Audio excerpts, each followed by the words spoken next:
বছরের শেষ মানেই সবকিছু শেষ হয়ে যাওয়া নয়, একটু থেমে নিজের দিকে তাকানোর সময়। এই বছর আমরা অনেক কিছু হারিয়েছি, কিন্তু আবার নিজের অজান্তেই অনেক বড় হয়ে গেছে। নতুন বছর দরজায় এসে দাঁড়িয়ে আছে আর হাত বাড়িয়ে বলছে, ভয় পেও না, আমি আসছি নতুন আশা নিয়ে। ফিউচার নিয়ে ভয় আছে, কারণ আমরা জানি না সামনে কি অপেক্ষা করছে। তবুও হাঁটি, কারণ এখনো স্বপ্নগুলো হাল ছাড়েনি। হয়তো সব ঠিক হয়ে যাবে না, কিন্তু চেষ্টাও থামবে না।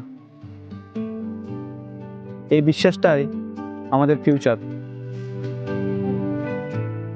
বছরের শেষে শুধু এইটুকুই চাই, নতুন বছরে নিজেকে আরেকটু ভালোভাবে খুঁজে পাওয়া।